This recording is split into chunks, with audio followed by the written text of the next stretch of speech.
మంచిది. కూడి వచ్చిన మీ అందరికీ నా వందనాలు. ప్రభు కలకాలం మిమ్మల్ని దీవించునుగాక.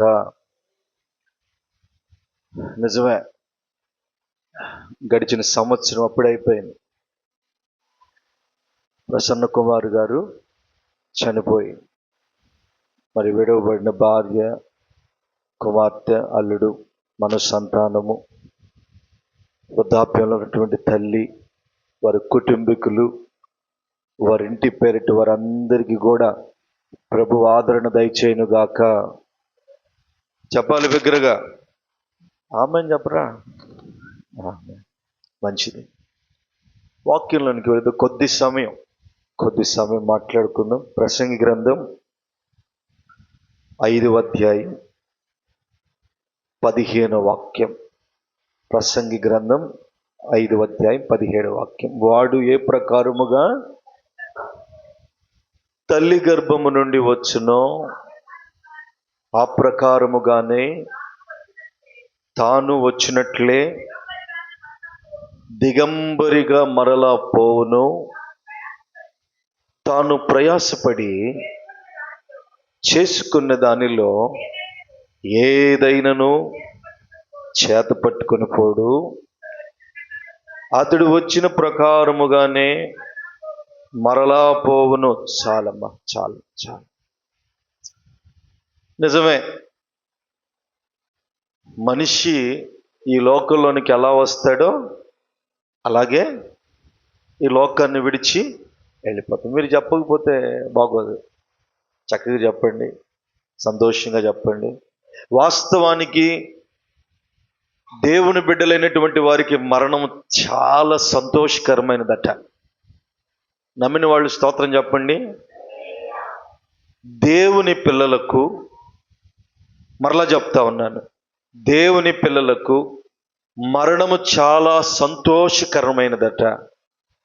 ఎందుకు దేవుని పిల్లలకు మరణము సంతోషకరమైనదనంటే ఒక మాట చెప్తా.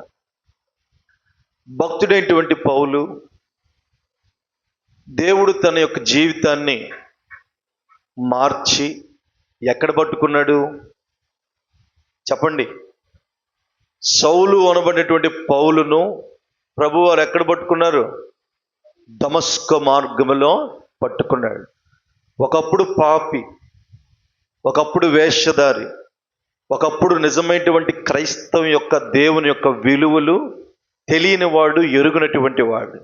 అయితే దేవుడు తన కృపచేత ఇదిగో చీకటిలో ఉన్నటువంటి తనను వెలుగులోనికి నడిపించడానికి, దేవుని పనిని చేయడానికి దమస్కు మార్గములో పట్టుకున్నాడు. పట్టుకున్న వెంటనే కళ్ళు పోగొట్టాడు. కాదంటారా? చెప్పండి. కళ్ళు పోగొట్టాడు. కళ్ళు పోగొట్టిన పిదప ప్రభువారు ఆకాశములో నుండి మాట్లాడుతున్నారు. సౌలా, సౌలా, నన్ను ఎందుకు హింసిస్తున్నావు అని అంటే, సౌలు అనబడినటువంటి అతను అంటాడు, ప్రభువా నీవెవరు? ఏమన్నాడు? ప్రభువా నీవెవరు అన్నాడా? నీవెవడు అన్నాడా? ప్రభువా నీవెవడు? ఇదిగో నీవు హింసిస్తున్నటువంటి క్రీస్తును. అయితే ఇప్పటి వరకు నువ్వు చీకటిలో ఉన్నావు, ఇప్పటి వరకు నువ్వు ఇప్పటి వరకు నువ్వు చీకటిలో ఉన్నావు, ఇప్పటి వరకు నువ్వు బంధకాల మధ్య కాపురం ఉన్నావు. ఇది మొదలుకొని ఒక గొప్ప కృప, ఒక గొప్ప ప్రత్యక్షత నీ మీద ఉంచుతున్నాను. ఇక మీదట నా పని చేయడానికి నిన్ను ఏర్పాటు చేసుకుంటున్నాను అని చెప్పి దేవుడు తనను అభిషేకించాడు. ఆ తర్వాత ఒక విషయం చెప్తాను, జ్ఞాపకం చేసుకో. ఒకప్పుడు పౌలు సౌలుగా ఉన్నప్పుడు చీకటిలో ఉన్నవాడే, వెలుగు సంబంధి కాదు. అయితే ప్రభువులోనికి వచ్చిన తర్వాత అతడు వెలిగించబడ్డమే కాదు, కానీ అనేకులను వెలిగించాడు. కాదంటారా? దీపం ఈరోజంటే లైట్లు ఉన్నాయి. ఒక్క 10-15 ఏళ్ళు వెనక్కి వెళితే ఇళ్లలో లైట్లు ఉన్నాయా? కిరసనాయిల బొడ్లు, లాంతర్లు ఉన్నాయి. ఆ దీపము వెలిగించి కింద పెడతారా? ఎత్తైనటువంటి ప్రాంతంలో పెడతారా? తల్లులు ఉన్నారు చెప్పండి.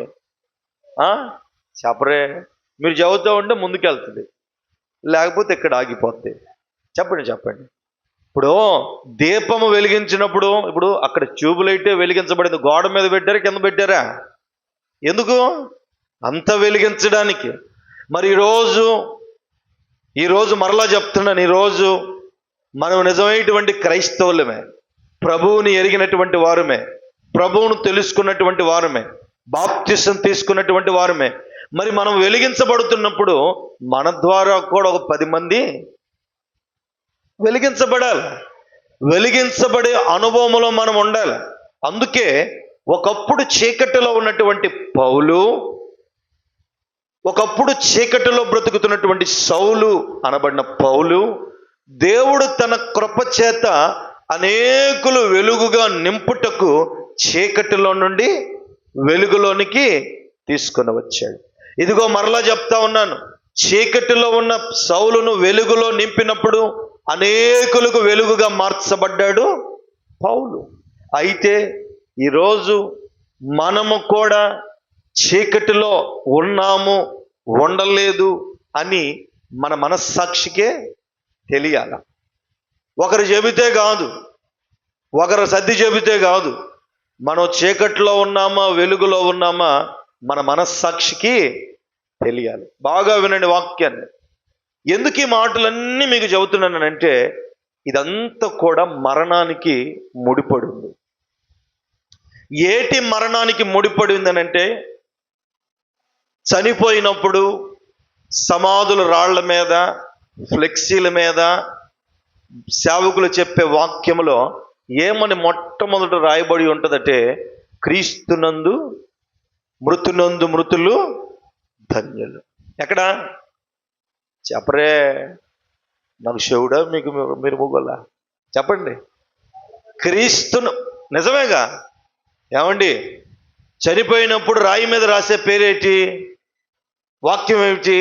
క్రీస్తునందు మృతునందు మృతులు ధన్యులు. ఈరోజు అందరూ క్రీస్తులో చనిపోతున్నారా? మరి రాయించడం మాత్రం పేరు మాత్రం క్రీస్తునందు మృతునందు మృతులు ధన్యులు. ఇప్పుడు చనిపోయిన వాళ్ళందరూ క్రీస్తులో చనిపోయినట్లా? ఏటి చెప్పరే. మా వాళ్ళైతే ఈ పాటికి అమ్మో. చెప్పండి. చనిపోయిన వాళ్ళందరూ క్రీస్తులో చనిపోయినట్లా? కాదు. ఎవరు క్రీస్తులో చనిపోయినట్లు? అదిగో అందుకే ఇక్కడ మొట్టమొదటిగా మీకు ఒక వాక్యం చదివించాను, దానిని పౌలుకు అనువదిస్తూ మాట్లాడుతున్నాడు.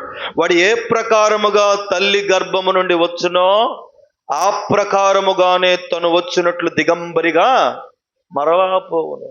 నిజమే, పుట్టినప్పుడు ప్రార్థన కావాలా, పుట్టినరోజుకి ప్రార్థన కావాలా, పెళ్లి రోజు ప్రార్థన కావాలా, కుటుంబంలో ఏదన్నా కార్యక్రమానికి ప్రార్థన కావాలా, ఇదిగో చచ్చినప్పుడు ప్రార్థన కావాలా. ఏది? అన్నిటికీ ప్రార్థన కావాలి. కానీ బ్రతుకు మాత్రం ప్రార్థన కొన్ని కుటుంబాలకు వద్దు, కొంతమంది మనుష్యులకు వద్దు. నిజమే కాదా? అన్నిటికీ ప్రార్థనలు కావాలా, కానీ చీకటి నుండి వెలిగింపబడేటువంటి అనుభవాలకు మాత్రం ప్రార్థన వద్దు. ఎంతమంది ప్రభువులు ఆనందిస్తున్నారు? నేటికి చెప్తా ఉన్నా, ఈరోజు ప్రసన్న కుమారి గారి యొక్క ఏటి జ్ఞాపకార్థ కూడిక. మరి ఇక్కడ కూడి ఉన్న మీరు అందరూ స్త్రీలే. మరి మీ భర్త లేరి? ఇది నేను అడుగుతున్నటువంటి ప్రశ్న కాదు, మిమ్మల్ని మీరు అడుగవలసినటువంటి ప్రశ్న. మీ కుటుంబాలను, మీ మనస్సాక్షుల్ని అడగవలసినటువంటి ప్రశ్న. సౌలు అనబడినటువంటి పౌలుకి ఏం చెప్పాడు? సౌలా, ఎప్పటిదాకా నీవు నన్ను హింసించావు, ఎప్పటిదాకా నీవు చీకటిలో ఉన్నావు, ఇక మీదట నీవు చీకటిలో ఉండుట నాకు ఇష్టంలా. అంటే సౌలుకు ఒక్కడికే చెప్పాడా? సౌలు కుటుంబం అంతటికి చెప్పినట్లు. తద్వారా సౌలు అనబడినటువంటి ఆయన ప్రభు యొక్క వెలుగులోనికి తాను మాత్రమే కాక తన కుటుంబాన్ని అంతటిని తీసుకొని వచ్చాడు, తన సంతతిని అంతటిని తీసుకొని వచ్చాడు. ఎందుకు? నేను ఈ లోకానికి ఏ ప్రకారంగా వచ్చాడు? చెప్పండి. అప్పుడు నేను చేసిన, చదువు నా మాట. తల్లి గర్భంలో నుంచి ఏ ప్రకారంగా వచ్చాడండి? దిగంబరిగా. ఏంటండి? దిగంబరిగా. కొంతమంది అంటారు, ఏమంటారంటే ఈ చచ్చిపోయినప్పుడు పెట్టెల్లో పెట్టిన తర్వాత, ఈ శ్మశానంకి తీసుకెళ్ళిన తర్వాత ఆ సమాధిలో అనగా గొంతలో పెట్టేటప్పుడు పురుషులు కేకలేస్తారు, ఏయ్ తాళ్ళు ఏమన్నా ఉన్నాయేమో, మొడతాళ్ళు గిడతాళ్ళు కట్ చేయండి. కాదా? కాళ్ళకి తాడు ఏమన్నా ఉందేమో అడ్డి దెంపండి. ఎందుకు? ఎవరు చెప్పారు ఇది? ఏమండి, ఎవరు చెప్పారు ఇది? ఏడేదే ఉంది. ఇది నేను చెబుతున్న మాట కాదు. వాడు ఏ ప్రకారముగా తల్లి గర్భములో నుండి వచ్చునో ఆ ప్రకారముగానే మరలా దిగంబరిగా. ఇది బైబిల్లో ఉన్నటువంటి సత్యం, వాక్యం. ఈ చనిపోయినప్పుడు మనిషికి తాళ్ళు కట్టబడి ఉన్నాయా, తెంపబడి ఉన్నాయా, ఈ మనుషులకు తెలిసినప్పుడు అది దేవుని వాక్యం అని వారు నమ్మి ఆ వాక్యం ద్వారా వాళ్ళకి కట్టబడి ఉన్నాయా, తెంపబడి ఉన్నాయా చెప్పినప్పుడు, మరి అదే వాక్యము చెబుతున్నటువంటి యేసయ్య మాటలు కూడా వినికి వెలిగింపబడాలా లేదా? చెప్పరే. వాక్యము నమ్మేగా చనిపోయినప్పుడు అవి ఉన్నాయో లేవో చూడమని చెప్పింది.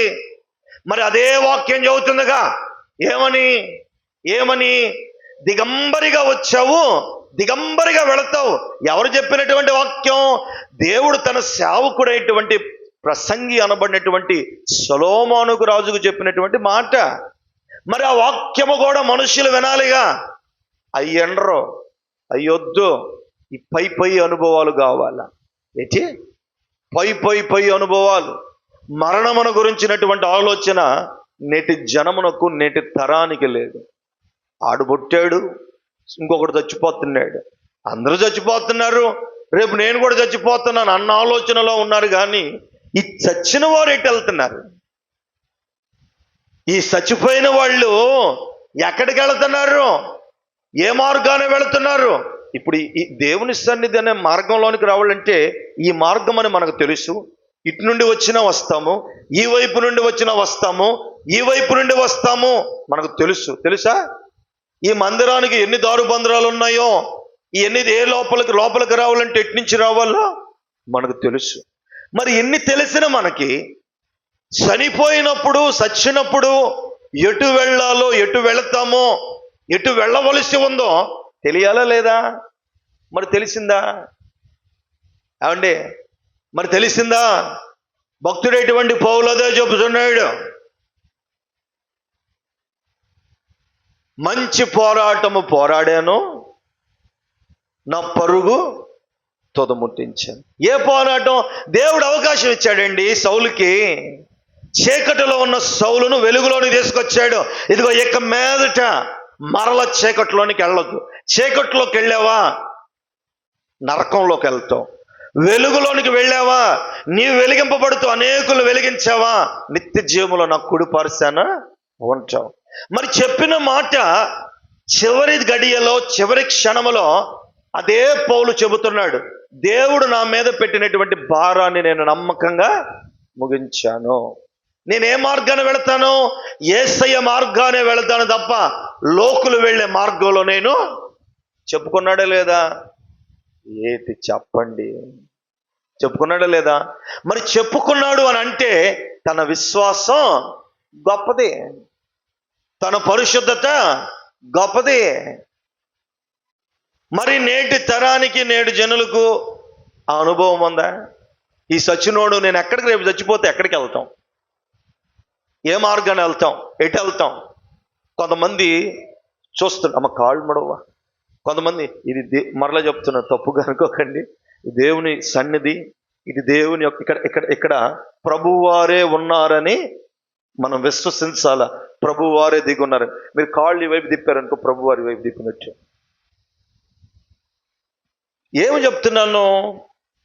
కొంతమంది మరణమును గురించి జ్ఞానం, చచ్చిపోతారుగా, చచ్చిపోయినప్పుడు తీసుకెళ్తారు ఇంటి నుండి. ఇంటి నుండి తీసుకెళ్తాడు. తీసుకెళ్ళిన తర్వాత గవినిలో ఆపుతారు. ఎక్కడ? గవినిలో ఆపి యోసేపు అని పేరు పెట్టాడు అనుకో. ఆ చచ్చిపోయినోడి పేరు యోసేపు అనుకో. దింపి ఇదేదో కళ్ళెం అంటారు. ఏ కళ్ళెం? దింపుడు కళ్ళెం. దింపి యేసేపు యేసేపు వినపడుతుందా? వినపట్ల. ఆయన చదువుతాడు మరి. యేసేపు వినపడుతుందా? 3 సార్లు పిలిచి వినపట్టలేదంటరా, ఎత్తండి. ఈ సచ్చినోడు బతుకుతాడా? చెప్పరే, నాకు తెలియదు, నేను చూడలే మరి. నేను సచ్చినోడు బతుకుతాడా? ఎవరు ఎవరు ఎవరు పిలిస్తే బ్రతుకుతాడు? ఎవరు? చనిపోయి 4 రోజులైంది. ఎవరైనా? లాజరు. అవునా? లాజరు చనిపోతే అప్పుడు యేసయ్యకి తెలియదు. కబురు అంపారు, ప్రభువా నీకు ఇష్టమైనటువంటి కుమారుడు లాజరు చనిపోయాడు, నువ్వు ఇక్కడికి వచ్చేవా అని అంటే, ప్రభువారు తన మీటింగ్లన్నీ ముగించుకొని లాజరు యొక్క కుటుంబానికి ఆ ఊరికి వచ్చారు, బెతానియాకి. వచ్చినప్పుడు ప్రభువారు రాగానే పరిగెత్తుకుంటూ వచ్చింది అక్క. ఎవరు అక్క? ఎవరా? మార్త. ప్రభువా ప్రభువా నీవు కానీ ఎక్కడుంటే నా తమ్ముడు చనిపోయేవాడు కాదు ప్రభువా. ప్రభువా నీవు కానీ ఎక్కడుంటే నా తమ్ముడు చనిపోయేవాడు కాదు ప్రభువా. దేవుడు అన్నాడు, మార్త నేను ఎక్కడ ఉండాలా? బెతానియాలో నేను లేనా? నీ కుటుంబంలో నేను లేనా? గలిలయలో నేను లేనా? ఏంటి? ప్రభువారు ఎవరు? అన్ని చోట్ల. ఆయన పేరేటి? ఆయన పేరేటి చెప్పరే? నేను ఉన్నవాడను అనువాడును. ఆయన అన్ని చోట్ల ఉన్నాడు. అంటే ఇంతకాలం మార్తకు చెప్పినటువంటి వాక్యం అర్థం కాల. ఎందుకు? ఏ పొద్దు ఈ కూటుకొండల దగ్గర కూర్చుని వాక్యం వింటే ఏం అర్థం అవుతుందండి? అర్థమవుతుందా వాక్యం? అర్థం కాదు. ఎక్కడ వినాలి వాక్యం? యేసయ్య పాదాల దగ్గర వినాలి. అయితే మరి ఎక్కడ వినది వాక్యం? ఆయన పాదాల దగ్గర విన్నది. కానీ మార్త ఎక్కడన్నది వాక్యం? అటు తిరుగుతూ ఇటు తిరుగుతూ అటు వెళుతూ ఇటు వెళుతూ వాక్యం అన్నది. మరి నిలుస్తాయి ఆ వాక్యం? చెప్పరే, వాక్యం నిలబడుద్దా? నిలబడదు. నీవు కానీ ఇక్కడుంటే నా సహోదరుడు బ్రతికేవాడు. ఏ మార్త? నేను ఎక్కడికి వెళ్ళా అని ఆమెతో మాట్లాడి కొన్ని మాట్లాడి అక్కడికి వెళ్ళి ఆ సమాధి పెట్టబడినటువంటి రాతితో చేయబడిన సమాధి దగ్గరికి వెళ్ళి దేవుడు అక్కడ ఏడుస్తున్న వాళ్ళందరినీ చూచి, మీరు ఎందుకు ఏడుస్తున్నారు? లాజరు నిద్రిస్తున్నాడే కానీ మరణించలేదే అని అంటే, అక్కడున్న వాళ్ళందరూ ప్రభువును హేళన చేశారు. ఏంటి? ప్రభువును హేళన చేశాడు. పిచ్చోడిలాగా చూశాడు. మీరెందుకు గొళ్ళుమని ఏడుస్తున్నారు? అతను చనిపోలేదు, నిద్రిస్తున్నాడు అని అంటే పిచ్చోళ్ళలాగా దేవుని చూశారు. అప్పుడు ప్రభువారు లాజరు బయటికి రా అనగానే ప్రేత వస్త్రములతో లాజరు బయటికి వచ్చాడు.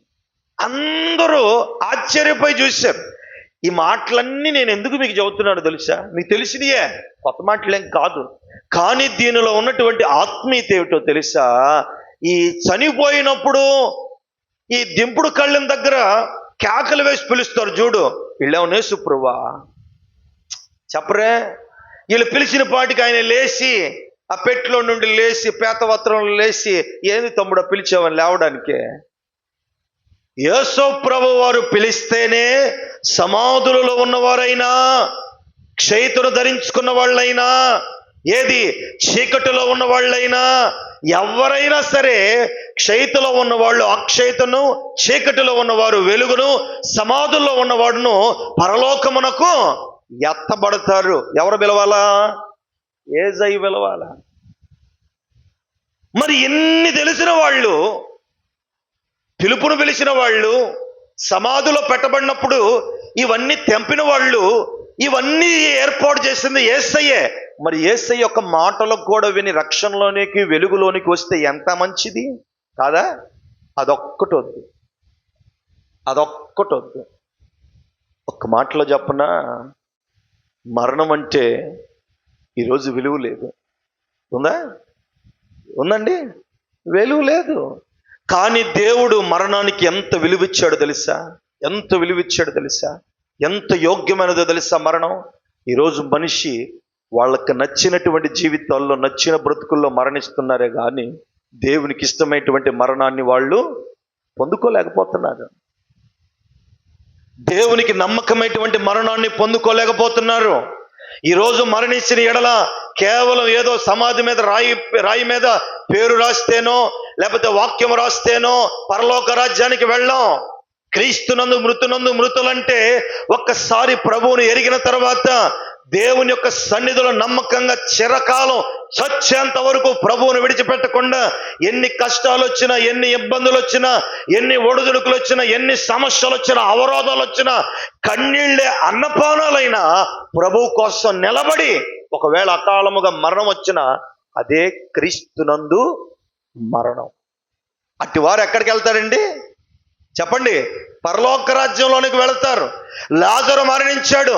యేసు ప్రభు వారు కన్నీళ్లు విడిచినటువంటి సందర్భాలు వేళ్ల మీద లెక్క పెట్టవచ్చు. దానిలో ఒక సందర్భమే లాజరు మరణం. ఏంటండి, యేసయ్య ప్రభు వారు కూడా కన్నీళ్లు విడిస్తాడా అని అంటే విడిచాడు. ఎవరి కోసం? ఒక సాధారణమైనటువంటి మనుష్యుడి కోసం. ఆ మనుష్యుడే లాజరు. ఎంత అదృష్టం చేసి, ఎంత పెట్టి పుడితే, ఎంత అదృష్టం చేసుకుంటే యేసయ్య కన్నీళ్లు విడిచాడు. ఎందుకో తెలుసా? బెతానియాకు వెళ్ళినప్పుడల్లా యేసు ప్రభు వారికి ఒక ఇష్టమైనటువంటి ఒక కుటుంబం ఉందంటే అది లాజరు కుటుంబం. దేవుడికి నచ్చిన కుటుంబం, దేవుడు మెచ్చిన కుటుంబం, దేవుడు హృదయపూర్వకంగా ఇష్టపడిన కుటుంబం. ఎందుకు ఆ కుటుంబాన్ని దేవుడు అంతగా ఇష్టపడ్డారంటే వారి హృదయాల్లో ప్రభువును ఉంచుకున్నారు. ఆమేన్. వారి హృదయాల్లో ప్రభువును తిష్టవేసుకున్నారు. లోకాన్ని కాదు, లోక పరిస్థితి కాదు. ఈరోజు బ్రతుకుతున్నామంటే ఎవరి వలనండి? నా తండ్రి వలన కాదా? నా దేవుడి వలన కాదా? నా తండ్రి వల్ల ఈరోజు బ్రతుకుతున్నాం. నిన్నటి దినములో నుండి నేటి దినములోనికి రాత్రి వేళ మనం చూస్తున్నామంటే, ఈ కూడికలో మనం ఉన్నామంటే తండ్రి కృప. కట్టుకున్న వాళ్ళదో, పుట్టిన వాళ్ళదో, కలిగిన వాళ్ళదో, ఆత్మీయుల వలన కలిగింది కాదు ఈ కృప.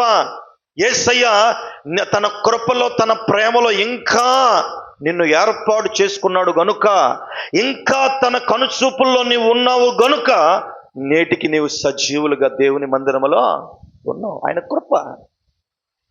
ఆ కృపను మర్చిపోతున్నారు. మరణం అండి, ఎప్పుడు మరణం? ఏ రీతిగా మరణం?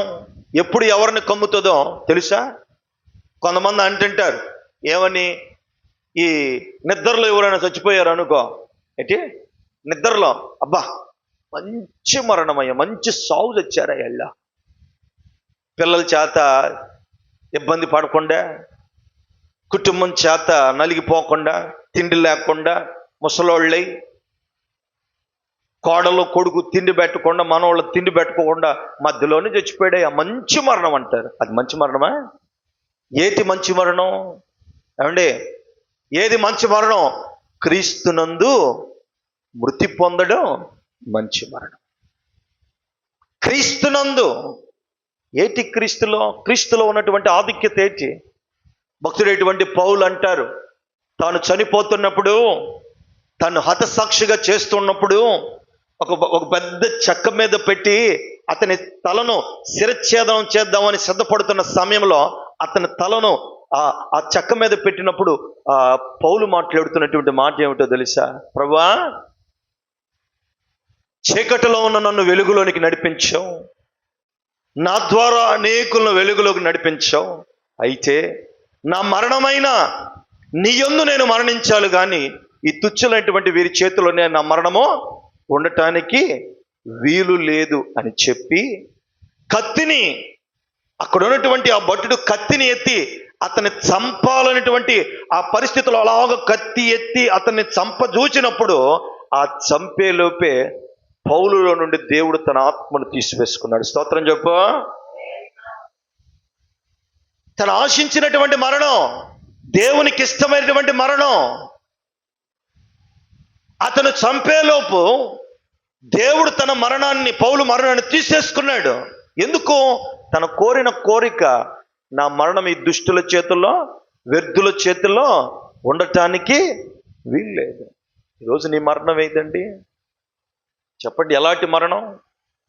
సంవత్సరం క్రితం ప్రసన్న కుమార్ చనిపోయారు. రేపు నేను కావచ్చు, తర్వాత మీరెవరో కావచ్చు. అయితే ఏదో ఒక రోజు మరణం రావాల్సిందే. మరణంను దాటిపోయిన నరుడు ఎవరన్నా ఉన్నారా? భూమి మీద నాకు తెలిసి ఎవరు లేరు. ఏదో ఒక రోజు మరణము కమ్మవలసిందే, ఏదో ఒక రోజు మరణం రావాల్సిందే. అది రాక మునుపే యేసయ్యను ఎరగాల. యేసయ్యని ఎరగటం అంటే ఏంటి? చర్చిలోకి వచ్చి ప్రార్థన చేస్తే యేసయ్యని ఎరిగినట్లా? చర్చిలోకి వచ్చి కూర్చొని పాట పాడితే యేసయ్యని ఎరిగినట్లా? ఈ రీతిగా వాక్యం చేస్తే యేసయ్యని ఎరిగినట్లా?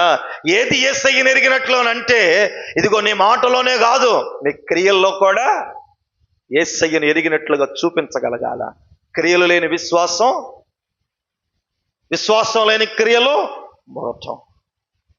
ఏటి మరణం? ఎలాంటి మరణం? దేవుని యందు నిరీక్షణ కలిగి మనం బ్రతకగలగాల. దేవుడు మనకు అవకాశం ఇచ్చినప్పుడు అవకాశాన్ని ఇక పోగొట్టుకోకూడదు.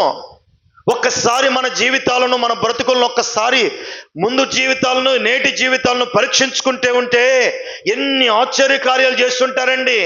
ఎన్ని మరణాల నుంచి తప్పించుంటారు, ఎన్ని రోగాల నుంచి స్వస్థపరిచుంటారు, ఎన్నో ఉపద్రవాల నుంచి, ఎన్నో లేమి స్థితిలో నుంచి, కన్యలో నుంచి, కుటుంబ పరిస్థితుల్లో నుంచి, భయంకరమైనటువంటి చిక్కుముళ్ళలో నుంచి విడిపించాడు దేవుడు. కొన్నిసార్లు చచ్చిపోదామన్నటి ప్రయత్నాలు చేసి ఉండవచ్చు. అలాంటి ప్రయత్నాల్లో కూడా మనల్ని ఆదరించి వాటిలో నుంచి మనల్ని బయటికి తీసుకొని వచ్చి సజీవులుగా మనల్ని నిలబెట్టారంటే ఎవరి కృప? యేసయ్య కృప. నీలో ఏదో చూచాడు ఆయన, నిన్ను కోరుకున్నాడు ఆయన, నీవు కావాలని ఆశపడుతున్నాడు. ఒక్కటి గుర్తుపెట్టు, కట్టుకున్న భర్త అయినా, కట్టుకున్న భార్య అయినా, కడుపున పుట్టిన బిడ్డలైనా, వారి ప్రేమ ఏదో ఒక రోజు విరిగిపోద్ది కాదా? కదా, విరిగిపోద్ది. వాళ్ళకి సరిగా ఉండనప్పుడు, నచ్చనప్పుడు, పరిస్థితులు అనుకూలంగా లేనప్పుడు. కానీ దేవుడు నిన్ను నీలాగా, నీవే స్థితిలో ఉన్నా, ఏ పరిస్థితిలో పడిపోయి ఉన్నా, ఇదిగో మరలా నిన్ను లేవనెత్తి మరొక పరిస్థితిలో అయినా దేవుని వైపుకు తిరుగుతావేమో, మరొక స్థితిలో అయినా ప్రభువును ఎరిగి ఉంటావేమో, ఆ చీకట్లో నుండి వెలుగులోనికి వచ్చి నవనూతనముగా ఇదిగో వేషధారుల వలె కాక విశ్వాసుల వలె, పుటమ వేసిన వారి వలె, దేవుని కోసం నమ్మకమైనటువంటి సాక్షుల వలె బ్రతకాలని దేవుడు మన మరణకాలాన్ని వెనుక్కు తీసుకువెళుతున్నాడు. అనారోగ్యాలు వచ్చినా, వ్యాధులు వచ్చినా, బాధలు వచ్చినా, సమస్యలు వచ్చినా కాపాడలేదా? కాపాడుతున్నా. మన సాక్ష్యాలు ఒక్కసారి మనం పరిశీలించుకోవాలి. మన సాక్ష్యాలు ఒకసారి పరిశీలించుకోవాలి. ఎందుకు ఈ మాట చదువుతున్నా తెలుసా? మొదటి దినం చనిపోయారు. ఎవరు? ప్రవీణ్ గారు చనిపోయారా లేదా? చనిపోయారు. ఆయన నాకు 8 బ్యాచ్ల ముందు, మేమందరూ ఈయూలో నుంచి వచ్చాం. హైదరాబాద్లో ఉండేవాళ్ళం. ఈ 5-6 ఏళ్ల క్రితమే నేను ఈ ఒంగోలు ప్రాంతానికి వచ్చాం. మాకు 7 బ్యాచ్ల ముందు వాళ్ళు, మా సీనియర్ ఆయన.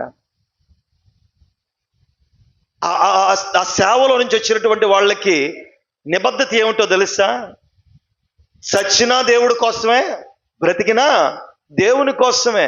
దేవుడు తప్ప వేరొకటిది ఈ లోకంలో ఏది లేదు. ఆ బ్యాచ్లో మేము చేసినటువంటి ఆ మినిస్ట్రీలో వచ్చినటువంటి మేమందరం కలెక్టర్లే ఉంటారు, గొప్ప గొప్ప నాయకులే ఉంటారు. పరిచర్యలోకి వచ్చినాక, మీటింగ్ జరిగినాక వాళ్ళు జిల్లాలో కలెక్టర్ అవ్వచ్చు, లేకపోతే జిల్లాలకు పోలీసు వాళ్ళు అవ్వచ్చు, గొప్ప వాళ్ళు అవ్వచ్చు. కానీ ఈరోజు ఇక్కడ ఈ ప్రార్థన జరిగిందండి, ఇక్కడ భోజనాలు ఏర్పాటు చేయబడ్డాయి. ఎవరో వచ్చి ఏ ప్లేట్లు వేయరండి, గ్లాసులు ఏం పెట్టరు. ఎవరి ప్లేట్ వాళ్ళు తెచ్చుకోవాలా, ఎవరి భోజనం వాళ్ళు వడ్డించుకోవాలా, ఎవరి వాళ్ళు తిని ఎవరి వాళ్ళు కడుక్కొని పక్కకి వెళ్ళిపోవాలా. ఇలాంటి అనుభవాలు కలిగినటువంటి మిషనరీ అది. చనిపోయాడు ఆయన, ఒక సాధారణమైనటువంటి సేవకుడు అయినా. చాలా మందికి మీకు ఎవరికైనా తెలుసా? మునుపు ఎప్పుడన్నా తెలుసా? ప్రవీణ్ గారంటే మీకు ఏమన్నా తెలుసా? చనిపోయిన తర్వాత ప్రపంచానికి తెలిసింది. కారణం ఏమిటి? ఆయన చేసిన సేవ, దేవుని కోసం పడిన ప్రయాస. కొంతమంది బ్రతుకులు, కొన్ని జీవితాలు, ఆత్మీయమైనటువంటి జీవితాలు ప్రజలకు తెలిసి ఉండొచ్చు, కానీ కొన్ని జీవితాలు, కొంతమంది సేవకులు, కొన్ని ఆత్మీయతలు ఇదిగో మరుగునబడి ఉండొచ్చు. కానీ ఒక దినాన దేవుడు మాత్రం తప్పక బయటికి తీసుకొని వస్తాడు. బంగారము ఈరోజు మీ మీద ఒంటి మీద వేయబడినటువంటి బంగారము ఇప్పుడు వెలిగింపబడింది, దాన్ని చక్కగా అమర్చారు, అగ్నిలో కాల్చివేయబడి చక్కగా దాన్ని రూపుదిద్దుకున్న తర్వాత అది మీ ఒంటి మీదకి వచ్చింది. కానీ మట్టిలో ఉన్నప్పుడు దాన్ని ఎవడన్నా గుర్తిస్తాడా? గుర్తించడం. అయితే నా తండ్రి కూడా అంతే, నా తండ్రి కృప కూడా అంతే. ఈరోజు అనేకులకు దీవెనకరముగా, అనేకులకు ఆశీర్వాదకరంగా, అనేకులకు మేలుకరముగా మనల్ని నిలబెట్టారంటే ఎవరి కృప? ఒకప్పుడు మనల్ని తీసేసిన వాళ్ళలాగా బయట ఆడో ఉంచేవాళ్ళు. ఈరోజు గొప్పవాళ్ళతో సమానంగా మనం బ్రతకట్లేదా? ధనికులతో ఘనంగా మనం బ్రతకట్లేదా? లేదంటారా? చెప్పరే, రోషముగా చెప్పాలా లేదా? నేను చెప్తాను, నేను ఒక్క మాటగా చెప్పినా, ఒకప్పుడు నా పసిప్రాయంలో, మా తండ్రి గారి సేవ పరిచయంలో పసిప్రాయంలో తినడానికి తిండి లేదు. ఏది? దేవుడిని తెలుసుకున్నప్పుడు తిన్నుంది. దేవుడిని తెలుసుకోకున్నప్పుడు తినటానికి తిండి లేదు. 5 పిల్లలం మేము, 4 ఆడపిల్లలు, చివరి సంతానం నేను. తినటానికి తిండి లేకపోతే, పిల్లలను బ్రతికించడానికి అవకాశం లేక, ప్రార్థనకి వెళితే వాళ్ళ తల్లి ఏదో ముసలి తల్లి అన్ని వడ్లిస్తే అన్నే మా అమ్మగారు వాటిని మూటగట్టుకొని నడుచుకుంటారు వచ్చే పరిచర్య. సైకిల్ కూడా లేదు, సైకిల్ కొనుక్కునే స్తోమత కూడా లేదు నాడు. 35 ఏళ్ళు వెనక్కి వెళితే నడుచుకుంటా వస్తే ఇంటికి వచ్చిన తర్వాత రోట్లో దంచిన తర్వాత పొట్టంతా తీసి ఆ భోజనాన్ని తల 5 పెట్టిన తర్వాత మరుసటి రోజుకు భోజనం లేదు. మరలా రాత్రి మిగిలిపోయిన పాచన్నం తిన్నటువంటి రోజులు అవి మర్చిపోలేము. కానీ ఆ స్థితిలో నుండి ఈనాడు అనేక సంఘాలు, అనేక మంది సేవకులు, పరిచర్య 2 రాష్ట్రాల్లో. ఇంత గొప్ప పరిచర్యను ఎవరిచ్చారండి? దేవుడు కాదా? స్తోత్రం చెప్పు. తండ్రి కాదా? ఆయన నమ్ముకున్న విధానము కాదా? ఆయన ఆరాధించిన విధానము కాదా? ఏ స్థితిలో ఉన్నా, ఏ పరిస్థితిలో ఉన్నా, ఇదిగో ఆ స్థితిలో నుండి దేవుడు మమ్మల్ని లేపాడనేటువంటి సాక్ష్యం మాత్రం మనము మరిచిపోకూడదు. ఎవరు కలుగు చేసిన భిక్ష అది? యేసయ్య కలుగు చేసిన భిక్ష. మరి అంతటి గొప్ప కృప నాకు కలుగు చేసినప్పుడు, మీకు కలుగు చేసినప్పుడు, మీకు అనుగ్రహించినప్పుడు ప్రభు కృపను మరిచిపోవచ్చా? ప్రభు ప్రేమను మరిచిపోవచ్చా? మరణం వస్తుంది ఏదో ఒక రోజు.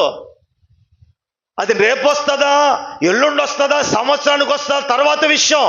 కానీ ఏదో ఒక రోజు వస్తుంది గనుక అది రాక మునుపే యేసయ్యను ఎరిగి ఉండాల.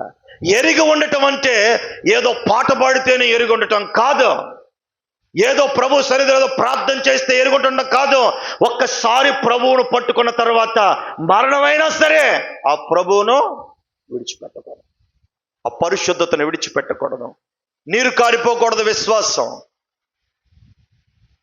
లొంగిపోకూడదు విశ్వాసం. మనుషుల యొక్క ఇచ్చుక మాటలు బట్టి, ప్రలోభ మాటలు బట్టి కూలిపోకూడదు విశ్వాసం. భక్తిగా స్థిరపడి నిలబడాలా, అనేకులు నీ ద్వారా వెలిగింపబడాలా. ఒకవేళ అప్పుడు మరణం వచ్చినా దేవుడు అప్పుడు ఏం చేస్తాడు? లాజరును మనకు ముందుగా ఉంచాడు. నా యందు చనిపోయినటువంటి వాడికి ఎన్నడూ చెప్పండి యేసయ్య యందు చనిపోయినోడు చచ్చిపోతాడా, బ్రతుకుతాడా? నా యందు విశ్వాసముంచువాడు ఎన్నడూను బ్రతికి, నా యందు విశ్వాసముంచువాడు చచ్చిపోతాడా? ఎన్నడూ చచ్చిపోడా? దానికి ఉదాహరణగా లాజరునే మన ముందుంచాడు. ఏమని? లాజరు విశ్వాసమందు, భక్తి యందు, నిరీక్షణ యందు, యోగ్యత యందు దేవుడి నమ్మకాన్ని కాపాడుకుంటూ వస్తూ ఉన్నాడు గనుక అతను మరణించిన యేసయ్య తిరిగి లేపాడు. రెండవదిగా యేసు ప్రభు వారిని ఉంచారు. ఎలాగా? ఇదిగో నేను మరణిస్తాను, మరలా 3వ దినాన లేస్తాను. నా యందు విశ్వాసముంచు వారు కూడా అలాగే లేస్తారు. ఎవరు లేపుతారు? యేసయ్య లేపుతారు. స్తోత్రం చెప్పు. పనికి ఏమన్నా పోతున్నారా? పచ్చాకేమన్నా ఉందా? అది కథ. ఆయన యందు విశ్వాసం ఉంచిన వారు లేపబడతారు. లాజరు లేపబడినట్లుగా దోర్కాలు చాలా మాట్లాడొచ్చు కానీ సమయం కాదు. ఎవడు చెత్త మీద మరొకసారి ఒకటేసారి వచ్చాం కదా అన్ని మాట్లాడాలనుకుంటాం సేవకులుగా, కానీ సరిపోదు. లాజరు లేచినట్లుగా, దోర్కా బ్రతికినట్లుగా, యేసు ప్రభు తిరిగి లేచినట్లుగా యేసయ్య యందు విశ్వాసం ఉంచిన వారు తప్పక తిరిగి లేస్తారు. కొంతమంది అనుకుంటారు పురుషులు, సచ్చినోడు ఎట్లేస్తాడు రా, నువ్వేదో చదువుతుంటావు కానీ, నీ పొట్టకుటికి ఏదో చదువుతుంటావు కానీ నువ్వేదో చదువుతుంటావు, ఆడవాళ్ళైనా నమ్మిస్తావు, మమ్మల్ని ఏడ నమ్మిస్తావు అని కొంతమంది పురుషులు లేకపోలేదు. నేను ఒక మాట చెప్పనా, నాకు బాగా తెలిసిన ఒక సహోదరుడు అన్నాడు మా సంఘాల్లో. ఆడు నేను అంత చెప్పినా ఎండు అన్నో, నువ్వు ఊరక చదువుతుంటావు కానీ ఈ చచ్చిపోయిన వాళ్ళు తిరిగి లేస్తుంటారన్నా, నువ్వు ఊరక ఏదో చదువుతుంటావు కానీ దేవుడు దేవుడు అంటావు కానీ దేవుళ్ళు ఏముంది, నీకేం తెలుసు దేవుడి సంగతి? లోకంలో ఉంది, మంచి విషయం ఉంది, ప్యాకాట్లో ఉంది, తాగుబోతుతనంలో ఉంది, పనికిమాలిన పనుల్లో ఉంది. దేవుళ్ళు ఏముందన్న, యేసయ్య సన్నిధిలోకి వచ్చిన కానించి చేతులు కట్టుకొని ఉండాలా. ఏ పని చేయకూడదు, ఏ పాపం చేయకూడదు, ఏ పనికిమాలిన అలవాట్లు చేయకూడదు. యేసయ్య దగ్గరకు వచ్చామనుకో డబ్బులు రావు, అబద్ధం ఆడకూడదు. ఇవన్నీ చెప్పరా? భర్తలు చెప్పలేదా? చదువుతుంటారు, ఇట్లాంటివే చదువుతుంటారు. ఇట్లా మాట్లాడు. ఒకరోజు నేను అనుకున్నా, ప్రభా ఇది ఒక్కసారి పట్టుకోనైనా, ఇది ఎన్ని మాటలు మాట్లాడుతున్నాడు, ఒక్కసారి ఆడట. ఏది ఈ కొమ్మాలపాడు అని ఆంజనేయ హైదరాబాద్ రూట్లో కొమ్మాలపాడు నుంచి అద్దంకి వస్తున్నాడు. అద్దంకి వచ్చేటప్పుడు రాత్రి 1 గంటకు లారీలో వస్తున్నాడట. లారీ డ్రైవర్ వాడు అద్దంకి వస్తున్నప్పుడు ఈ మధ్యలో సమాధుల తోట ఉంది. ఆంజనేయపురం దగ్గర రోడ్డు మీద సమాధుల తోట ఉంది. ఈ సమాధుల తోట దగ్గరకు వచ్చినప్పుడు లారీ ఆగిపోయిందట. ఆమేన్, చెప్పరే స్తోత్రం చెప్పు. సమాధుల తోట దగ్గరకు వచ్చినప్పుడు ముగిస్తాను, 5 నిమిషాలు ముగిసి శిష్యం చెప్పి ముగిస్తాను. లారీ ఆగిపోయింది. ఆడు ఎంత స్టార్ట్ చేసినా లారీ కదలట్లే. బండిలో పెట్రోల్ లేదంటే ఉంది, ఆడు ఎంత చేస్తున్నా కదలట్లే. ఏం అర్థం కావట్లే, లారీలన్నీ వెళ్ళిపోతున్నాయి. సరే లారీలో నుంచి దిగి చూద్దాం అనుకుంటే ఈ కాలు కదలట్లేదట. ఆమేన్, చాపరే, ఈ కాలు కదలట్లేదట. కాలు ఏమన్నా కింద ఏమన్నా పట్టుకుపోయిందంటే ఏమి లేదు. వాళ్ళకేం అర్థం కావట్లేదట. అర్థం కాకపోక వాడు అన్నీ అనుకున్నాడట. ఏంటి, వాళ్ళతో పోయే లారీ వాళ్ళదు పూజలు చేస్తారు కదా లారీ ఎక్కడెప్పుడు, ఆ దేవుడిని అనుకున్నారట. కానీ కదలలేదట. ఈ ముస్లిం వాళ్ళు సహోదరులు ఉంటారు కదా, అవి అనుకున్నాడట, అయినా కదలలేదట. అప్పుడు నేను గుర్తొచ్చిన వాడికి, అన్న చెప్పాడుగా ఆపత్కాలంలో సహాయకుడిగా యేసయ్య ఉంటాడురా. ఏదో ఒక రోజు నువ్వు తెలుసుకుంటావురా. ఈ రోజైతే ఎదవ మాటలు, ఎదవ కోతలని మాట్లాడావు, ఒకరోజు నువ్వే చదువుతావురా అన్న నా మాట ఆడు గుర్తొచ్చి, ఆడికి వచ్చి రాని వాళ్ళ భారీ చేసుకుంటుందట ఇంట్లో ప్రార్థన. ఆడు ఇంట్లో తిరుగుతుంటాడుగా, 2 మాటలు అంటుంటాడుగా. ఈ మాటలు ఆ అంటున్న మాటలు, ప్రభువా నీకు స్తోత్రం, ప్రభువా నీకు స్తోత్రం. మా అన్న చెప్పాడు, పాస్టర్ అన్న ఆపత్కాలంలో సహాయకుడు నువ్వేనట్టుగా, ఒక్కసారి సహాయం చేయయ్యా, ఈ సమాధుల తోట దగ్గర లారీ ఆగిపోయిందయ్యా, నేను బ్రతుకుతానో లేదో తెలియదయ్యా అని ఎప్పుడైతే అన్నాడో, ఈ అనేలోపు అతడి హృదయపూర్వకంగా అన్నాడు. అక్కడ నోటితో అనలా, హృదయపూర్వకంగా తన బాధను చెబుతూ కన్నీళ్లు విడిచే స్థితిలో వెంటనే లారీ కదిలిందట, వెంటనే చేయగలిగిందట. స్తోత్రం చెప్పా. ఆడికి ఏమిలా ఇంటికి పోలా లారీ, డైరెక్ట్గా వస్తానే నాకు ఫోన్ కొట్టాడు, అన్నా నువ్వు ఏడున్నావు, నిన్ను కలవాలా, అన్నా నువ్వు ఏడున్నావు, నిన్ను కలవాలా. నేను ఒంగోలులో ఉన్నానరా. టైం ఎంత, ఈ టైంలో ఎందుకు, అప్పటికి 3 అయింది, ఈ టైంలో ఎందురా నాయన అంటే, లేదన్నా నిన్ను కలవాలా. డైరెక్ట్గా ఇంటికి వచ్చాడు. అన్నా ఇట్లా జరిగిందన్నా, నిజమేనన్నా, నువ్వు చదువుతుంటే మన దేవుడు గొప్పోడన్నా, ఇప్పుడు దాకా అది గొప్పతనం, ఇది గొప్పతనం, లోకంలో ఉన్న ఆ తాగుబోతాను, ఈ పేకాట, ఆ మనుషుల స్నేహాలు, అవి ఇవి గొప్పతనం నేను అనుకున్నాను. కానీ ఆ సమస్య ఏదో నా దాకా వచ్చినాక ఇప్పుడు అర్థమైంది యేసయ్య యొక్క గొప్పతనం. ఇప్పుడు నుంచి ప్రభువులో ఉంటానన్నా. ఇది ఎప్పుడు సంగతి, 6 ఏళ్ల సంగతి. ఇప్పుడు ఆడు ఆంజనేయపురంలో సేవకుడు. స్తోత్రం చెప్పు. ఎలాగా మరణం వస్తుందండి. ప్రసన్న కుమార్ గారు సంవత్సరం అయిపోయింది చనిపోయి. మరి బ్రతికున్నప్పుడు ఆయన నీతి ఏంటో, ఆయన కార్యాలు ఏమిటో, ఆయన మాట తీరేమిటో నేను ఎరుగును.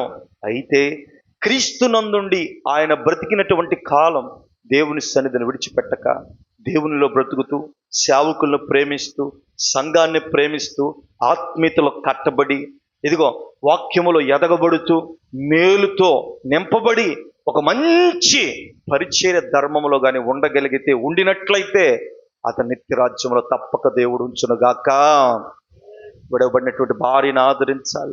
ఒక్క మాట చెప్పన, ఈ లోకాలనికి మనిషి దిగంబరిగానే వస్తాడు, మరలా దిగంబరిగానే ఏది ఎత్తకపోయేది ఏమి లేదు, ఏం ఎత్తకపోయేది ఏమి లేదు. ఈ సచ్చాడు మనకో ఇంట్లో కూడా బెటర్, మనల్ని పెడతారా? ఎంత విలువైనా సరే ఇంట్లో బెడ్ మీద రోజు పడుకునేటువంటి బెడ్ మీద బెటరు. మొన్న ముసలిది అంటుంది, వాళ్ళ వాళ్ళ వాళ్ళ అత్త చచ్చిపోతే, ముసలిది ఒక అత్త, వాళ్ళ అత్త చచ్చిపోతే కోళ్ళు అంటుంది, ఈ శవం పెట్టి ఎత్తేసరికి తీసుకెళ్తున్నాం, దింపింది. అనో తీసుకెళ్ళమాకండి, దింపండి. మా అత్తకి ఉంగరం ఉంది, ఏటే మా అత్తకు ఉంగరం ఉంది. ఇట్లాంటి మళ్ళీ పాటలు పాడమంటే, అసలు ఆ పాట పాడుతుంది గలిలీయుడా, పాట పాడమంటే అబ్బా కోకిలు పాడినట్టే పాడుతుంది. ఎడ చూస్తే బుద్ధిలో కనిపించింది, క్రియలో కనిపించింది ఆ బుద్ధి. కాబట్టి ఏదో ఒక రోజు మరణం మనకు వస్తుంది. మన ముందర ఆయన చనిపోయారు, ఆ తరువాత మనం. కాబట్టి ప్రభు యందు యోగ్యంగా బ్రతకడం మనం నేర్చుకోవాలి. ఒకసారి ప్రభువును తెలుసుకున్న తర్వాత, ఒకసారి ప్రభువులో బ్రతుకుతున్న తర్వాత, ఒకసారికి దేవునికి అలవాటు పడిపోయిన తర్వాత ఇక ఎన్నడూ విడిచిపెట్టడానికి వీలు లేదు. సమస్యలా వస్తుంటే పోతుంటాయి. గాలి ఏ రీతిగా కొడుతుందో సమస్యలు కూడా అలా రీతిగా కొడతాయి. తలనొప్పి మనకు తెలియదా? పదే మనం దాని గురించి తెలుసుకోవాలా. కుటుంబ సమస్యలు కూడా, ఇబ్బందులు కూడా అలాంటివే వస్తాయి, పోతాయి. అవి వచ్చినందువల్ల, అవి కలిగినందువల్ల, కన్నీళ్లు వచ్చినందువల్ల, కుటుంబాలు ఇబ్బంది కలిగినందువల్ల వాటిని మనం దూరం చేసుకోవాలి. కానీ అవి ఉన్నవని దేవుణ్ణి మాత్రం మనం ఎన్నడూ దూరము చేసుకోకూడదు. కాబట్టి ఆయన తన నిత్య రాజ్యంలో దేవుడు జ్ఞాపకం చేసుకోవాలని, విడవబడినటువంటి తల్లిని ఆదరించాలని, ఇదిగో మరలా చెప్తూ ఉన్నాను, విధవరాలు పక్షాన దేవుడు వ్యాజ్యమాడతాడు. వ్యాజ్యమాడంటే విధవరాలు దేవుని సన్నిధిలో కనిపెట్టుకొని ఉండాలి. ఎవరు కనిపెట్టుకొని ఉన్నారు? అన్న కాదంటారా? యవ్వన ప్రాయములో తన భర్త చనిపోయాడు, అయితే లోకానికి బానిస కాక దేవునికి బానిసై బ్రతికింది. ఇదిగో దేవుని సన్నిధిలో చివరి వరకు కనిపెట్టుకొని జీవించింది. అయితే మరలా చెప్తా ఉన్నాను, విధవరాల పక్షాన ఎవరు వ్యాజ్యమాడతారా, ఎవరు ఉంటారా, ఎవరు ఉండరా నాకు తెలియదు. కానీ నమ్మకంగా యేసయ్య పాదాలు పట్టుకొని కానీ బ్రతకగలిగితే ఆయన ఖచ్చితంగా మీ పక్షాన ఉంటారు. కాబట్టి నీకు దేవుడు ఆదరణ కలుగు చేయాలని ఇచ్చిన కుమార్తెను, అల్లుడును, వారికి ఇచ్చిన మనవళ్ళను, వారి ఇంటి పేట వారిని, వృద్ధాప్యులైనటువంటి మా తల్లి కూడా ఉంది కదా, తల్లిని, వారి కుటుంబాలందరినీ, వారి బంధుమిత్రులను ఆదరించాలని దేవుని చిత్తమైతే మరొక మారు చక్కటి మళ్ళీ మనం కలుసుకొని, లేకపోతే మీరు రండి మా దగ్గరకు అప్పుడప్పుడు. ఆదివారం రావద్దులేండి, ఏదైనా సందర్భాల్లో రండి. దేవుడు చక్కగా మాట్లాడుకుందాం. నా పేరు హనోక్ రాజ్ 9 అనే యూట్యూబ్ ఛానల్ ఉంటుంది. దాంట్లో ఎప్పుడు ప్రసంగాలు ఉంటాయి. మీ సేవకుడు మాకు చాలా ఇష్టమైన సేవకుడు. చిన్నబాబు అంటే సొంత తమ్ముళ్ళలాగా, సొంత సహోదరులాగా ఎప్పుడు వారి గురించి ప్రార్థన చేస్తాం, వారి తండ్రి గురించి జ్ఞాపకం చేసుకుంటూ మంచి పరిచయం చేస్తూ ఉన్నారు. ఈ చక్కటి అవకాశాన్ని ఇచ్చినటువంటి వారి కుటుంబానికి, మీ అందరికీ ఆహ్వానించిన కుటుంబానికి మా వందనాలు. దేవుడు మళ్ళీ దీవించునుగాక.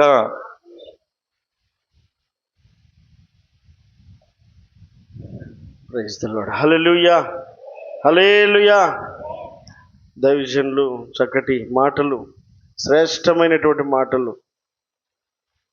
ఖండితమైనటువంటి మాటలు, సరిగా దిద్దుకోవలసినటువంటి చక్కటి దేవుని మాటలు ఈ రాత్రి వేళ మనకు అందించినటువంటి దైవజనులకు హృదయపూర్వక సంఘ పక్షముగా హృదయపూర్వక వందనాలు తెలియజేస్తూ ఉన్నాను. ప్రతి ఒక్కరిని కూడా తలలు వంచి ప్రార్థన చేసుకుందాం.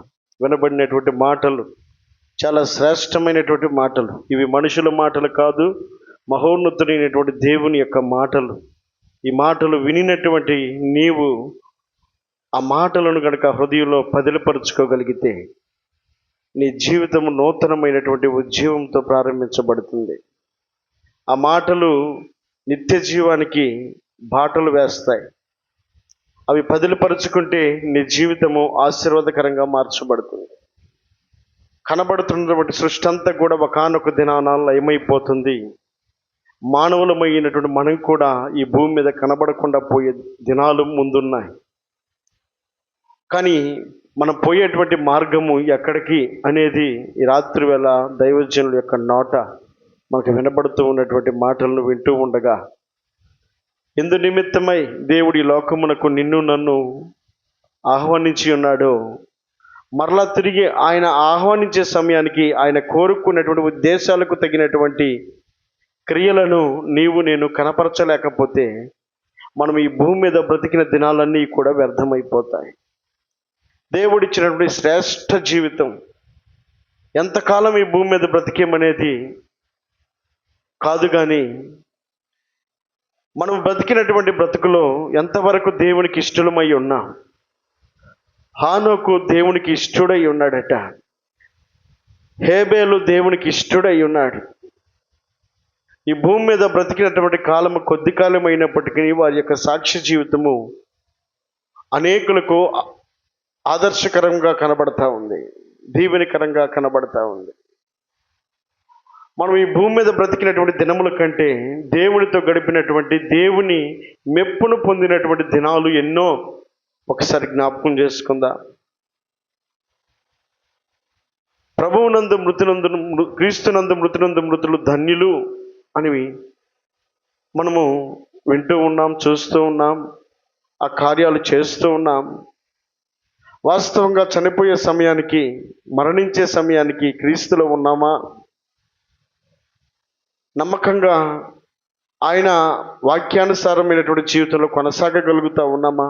ఒకసారి పరిశీలన చేసుకునేటువంటి సమయం. ఏదో ఆషామాషిగా ఈ మరణము మనందరికీ ఇటు రీతిగా అవకాశం ఇవ్వలేదు. దైవజనుల నోట పలికినటువంటి ప్రతి మాట మన జీవితాలకు ఆశీర్వాదకరంగా ఉండినట్లుగా పరీక్షించుకునేటువంటి సమయం ఇది. చాలా ప్రాముఖ్యమైనటువంటి ఈ శ్రేష్ఠ సమయాన్ని దేవుడు మనకు అనుగ్రహించాడు. ఎంతో విలువైనటువంటి సమయాన్ని దేవుడు నీకు, నాకు, మనందరికీ కూడా తన వాక్యము చేత బలపరిచిన వాడై ఉన్నాడు. ఈ శ్రేష్టమైనటువంటి ఈ మాటలు మన జీవితాల్లో నీవు నేను పదిలపరుచుకోగలిగితే వాటిని ఆశీర్వాదకరంగా మార్చుకోగలుగుతాం. ప్రార్థన చేసుకుందాం. గనుడా, గొప్ప తండ్రి, సర్వశక్తిమంతుడా, సర్వాధికారి, నీకు వందనాలు, స్తోత్రాలు చెల్లిస్తూ ఉన్నాం ప్రభా. అల్పులము, అయోగ్యులము ప్రభా, అంతలో కనబడి ఇంతలో మాయమైపోయేటువంటి మా జీవితాలను ప్రభా,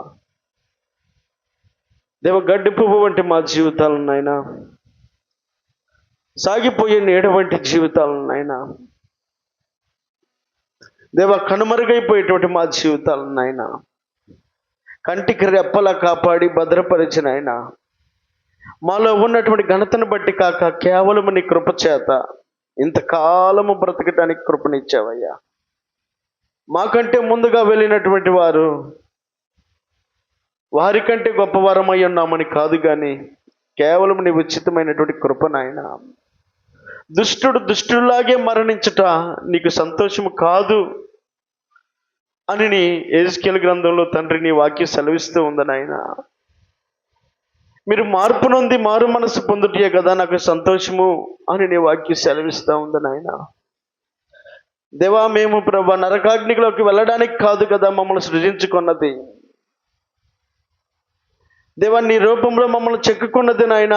మాకు ఇష్టమైనటువంటి మార్గాల్లో మేము మరణించాలని కాదు కదా తండ్రి. మా పట్ల మీరు ఉద్దేశించినటువంటి ఉద్దేశానికి తగినటువంటి జీవితమును జీవించేటువంటి క్రమంలో ఈ లోకములో అనేక మార్గాల వైపు మా జీవితాలను మళ్లించుకొని, ఆ మార్గాల్లో ప్రభా నీకు ఇష్టలమై ఉండలేక లోకానికి ఇష్టలమై ఉంటూ అదే శాశ్వతం అనుకుంటూ జీవిస్తున్నటువంటి దినాలలో మేము జీవిస్తూ ఉన్నా.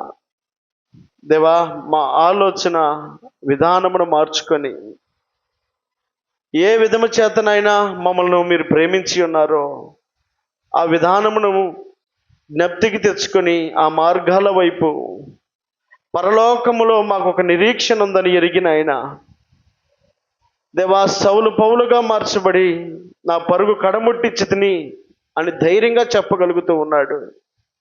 అటు ధైర్యాన్ని ప్రభా మేము కూడా నాయన కలిగి ఉండుటకు నీ బిడ్డలందరినీ బలపరచమని వేడుకుంటూ ఉన్నా.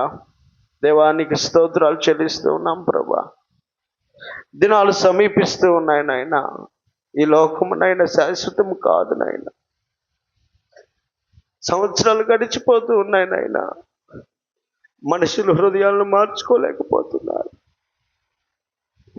హృదయంలో నిన్ను అంగీకరించలేకపోతున్నారు. సేవకులు ఎన్నోసార్లు నాయన పలుకుతూ ఉన్నప్పటికీ దేవా ప్రజల పట్ల మీకున్నటువంటి ప్రేమను అర్థం చేసుకోలేకపోతున్నారు ప్రభా. ఏదో మా మాటలు అనుకుంటున్నారు కానీ మీరు ప్రజలను ప్రేమించి ఈ సువార్తను ఈ మాటలను వినిపిస్తున్నారు. సేవకుల హృదయాల్లో భారాన్ని పెట్టారన్న గ్రహింపు లేక ఇవి మనుషుల మాటలుగా తీసుకుంటున్నారు కానీ దేవా నీ మాటలుగా తీసుకోలేకపోతున్నారు ప్రభా. దేవా మీరే నీ ప్రియ బిడ్డలందరినీ ప్రభా రక్షించమని వేడుకుంటూ ఉన్నా. దేవా నీ ప్రియ బిడ్డలందరినీ కూడా ప్రభా నీ సన్నిధానానికి నడిపించండి అయ్యా. నిన్ను గుర్తెరిగేటువంటి కృపను అనుగ్రహించండి నాయన.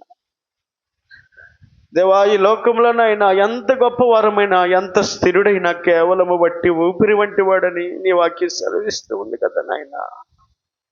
ఒట్టి ఊపిరి వంటి వారమై ప్రభా గాలికి చెదరగొట్టబడే పొట్టి వంటి వారమై ఉన్నప్పటికీ నాయన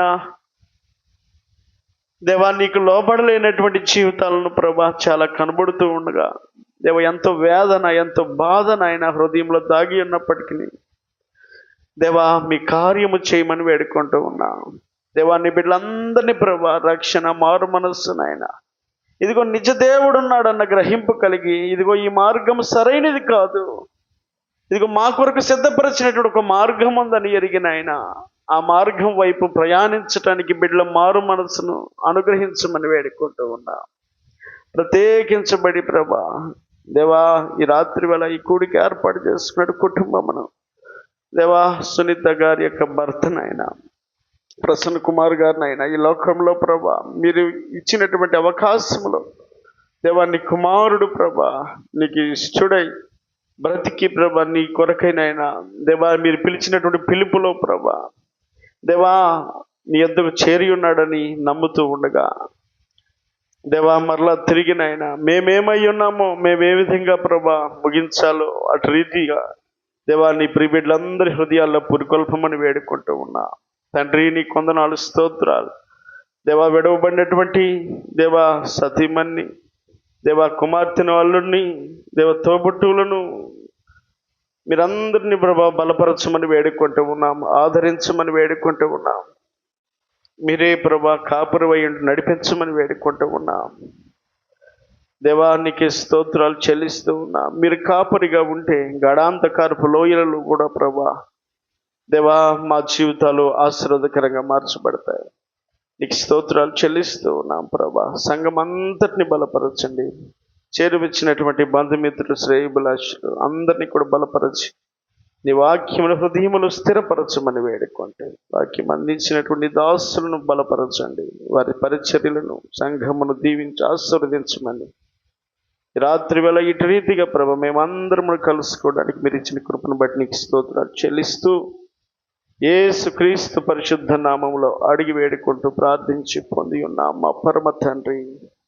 ఆమేన్, ఆమేన్, ఆమేన్. అందరికీ వందనాలు.